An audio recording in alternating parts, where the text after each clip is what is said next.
오늘 소프트 스터디에서는 코어 덤프, 디버깅 실전 가이드 주제로 영상을 준비했습니다.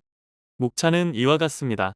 우선 코어 덤프란 무엇이고 어떻게 분석할 수 있는지 확인하고 코어 덤프 분석에서 막히는 부분이 무엇인지 설명하겠습니다. 코어 덤프는 특정 시그널을 받으면 떨어지는데 대표적으로 시그 세그브나 시그 어브러트 등이 있습니다. 혹은 G 코어 명령을 통해 수동으로 떨어뜨릴 수 있습니다. 코어 덤프에는 해당 이벤트가 발생한 시점에 스냅샷을 남긴 파일이기에 디버깅할 때와 같이 변수가 변화하는 과정을 확인하는 것은 불가능합니다. 코어 파일을 남기기 위해서는 반드시 해줘야 하는 설정이 있습니다. uLimit 제한을 늘리는 것인데 uLimit-c는 코어 파일 크기를 제한하는 설정입니다. 기본 값이 대부분 0으로 되어 있어서 코어 파일이 안 남고 설정을 변경해줘야지 그때부터 코어 파일이 남게 됩니다. 그리고 코어 덤프 생성 위치를 설정할 수 있는데 기본 값은 바이너리를 실행한 위치에 코어 덤프가 남게 됩니다.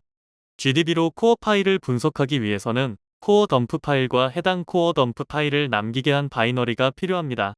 만약 코어 덤프를 남긴 바이너리와 로드한 바이너리가 다를 경우 분석이 어렵습니다. GDB를 실행할 때 인자로서 해당 바이너리와 코어 파일을 줘도 되지만 GDB 실행한 이후에 파일 명령어와 코어 파일 명령어를 통해서 나중에 로드할 수도 있습니다. 정상적으로 GDB의 코어 파일이 로드가 됐다면 DT라는 명령어 혹은 백트라스라는 명령어를 통해서 함수가 호출된 스택을 확인합니다. 이때 문제가 됐을 것으로 판단된 스택으로 이동하려면 프레임의 인자 혹은 F의 인자를 넣으면 해당 스택으로 이동이 가능합니다. 보통 원인이 되는 부분일 거라고 판단하는 프레임에서 지역 변수를 전부 확인하거나 특정 변수를 확인하고 익셉션이 난 원인을 파악합니다. 변수의 값을 확인하기 위해서는 프린트 혹은 p를 사용하고 변수 값이 가르치는 주소에 저장된 값을 확인하려면 프린트 뒤에 별을 추가하면 확인이 가능합니다. 여기에 자세한 예시는 가져오지 않았지만 프린트 뒤에 변수명에는 C나 C++ 스타일의 코드가 들어가도 인식이 되며 결과값의 주소와 타입이 정해지기만 하면 됩니다. 예를 들어 특정 구조체의 멤버에 접근을 할 수도 있고 원하는 변수의 주소값만 가지고 와서 이거를 스테이틱 캐스트를 하는 방식도 가능합니다. 대부분의 코어 분석은 이 명령들에서 크게 벗어나지 않습니다. 다만 프린트를 어떻게 잘 활용하는가에 따라 코어 분석 실력이 달라집니다. 만약 코어를 분석하는 환경이 코드를 따로 보기 어려운 터미널 환경만 주어졌다면 리스트라는 명령어를 통해서 소스를 GDB에서 가져와서 확인도 가능합니다. 디버깅을 하다 보면 위와 같이 옵티마이즈드 아웃이라는 값이 나올 때가 있는데 이는 빌드할 때 O2 이상으로 최적화를 적용하여서 일어나는 현상입니다. 해당 데이터를 메모리에 안 두고 CPU 레지스터에만 보관한다던가 빌드 시 실제 결과에 영향이 없다면 통째로 삭제 혹은 치환 및 인라인화가 됐다던가 하면 이렇게 됩니다. 하지만 반드시 확인해야 하는 변수라면 변수 타입 앞에 발러타일을 넣는 방식으로 코드를 수정하면 해당 변수만 최적화하지 않도록 할 수 있습니다. 이렇게 하면 옵티마이즈드 아웃으로 값이 나오지 않고 실제 값이 나오게 됩니다. 발러타일은 컴파일러 최적화를 막아서 변수가 메모리에 남도록 강제하는 키워드입니다.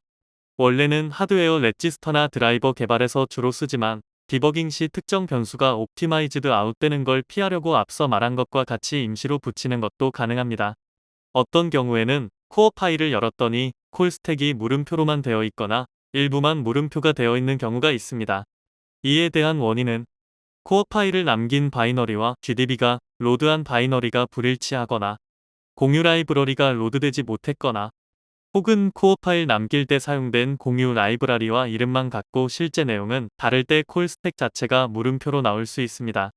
만약 콜 스택으로 함수명은 나오는데 파일과 라인 수가 나오지 않는다면 코어 파일 남길 때의 바이너리가 빌드 머신의 소스 코드의 경로 혹은 소스 코드 자체가 다를 때 라인 수가 나오지 않을 수 있습니다. 이때의 해결책으로는 바이너리, 라이브러리, 소스 코드가 해당 코어 덤프와 일치하는지를 확인해야 합니다. 그리고 전부 일치하는데 공유 라이브러리를 찾지 못한다면 set solve search pass를 통해 공유 라이브러리 경로를 지정하면 자동으로 읽어옵니다. 그래도 못 찾는 라이브러리가 있다면 add 심볼 파일을 통해 해당 파일만 수동으로 넣어줘야 합니다. 만약 함수명만 나온다면 set substitute pass를 통해 빌드 머신에서의 경로에서 개발 머신에 있는 소스 코드 경로로 수정해주면 됩니다. 이걸 통해서도 해결 안 되는 부분들이 있는데 이는 보통 메모리 침범이 있을 경우 흔하게 일어납니다. 메모리가 침범되면 매핑을 해줘야 하는 값들도 침범이 일어나서 확인이 어렵습니다. 메모리 침범으로 인한 코어가 의심된다면 정상적으로 보이는 콜 스택으로 가서 변수나 주소들이 깨져 있는지 확인할 필요성이 있습니다. 혹은 고객사에서 코어 파일을 저장할 만큼의 하드 용량이 부족하면 코어 파일 자체가 깨져서 확인이 어려운 경우도 있습니다. 결론은 코어 파일과 바이너리를 통해서 매핑만 잘 되면 물음표와 관련된 문제는 해결됩니다. 만약 고객사를 방문했는데 다수의 코어를 분석하면서 같은 명령어를 반복하게 된다면 쉽게 하는 방법이 없을까요? 이때 좋은 방법이 GDB에 엘리어스를 등록하는 것입니다. GDB는 계속 켜놓고 코어 파일만 변경하면서 같은 명령은 엘리어스로 등록한 명령어를 사용하면 됩니다. GDB에서 위 예시에 있는 뉴엘리어스와 같이 함수명 define과 함께 입력하면 GDB에서 엘리어스 입력 라인으로 변경됩니다. 이후에 넣고 싶은 명령어를 넣고 AND를 치면 엘리어스가 만들어집니다. 만들어진 뉴엘리어스를 입력하면 원하던 값이 나오는 것을 알 수 있습니다. 또한 GDB에는 파이썬 인터프리터가 내장되어 있어서 파이썬도 사용 가능합니다. 위 예시에서는 간단하게 GDB의 백트라스를 실행하도록 했지만 기본적인 파일 입출력부터 TCP 연결까지 파이썬에서 가능한 모듈 대부분이 GDB 안에서도 가능합니다. 방금 배운 엘리어스와 파이썬을 혼합도 가능합니다. 뉴파이썬 엘리어스라는 이름으로 피토이 인포 프레임이라는 걸 GDB에 실행하도록 설정하면 뉴파이썬 엘리어스를 실행할 때마다 인포 프레임을 실행하는 걸 확인할 수 있습니다. 예제는 간단하게 만들었지만 고객사에서 여러 코어 파일에 대해서 분석한 내용을 하나의 텍스트 파일로 취합하고 반출할 필요가 있다면 이를 통해서 더 빠르고 쉽게 처리가 가능합니다.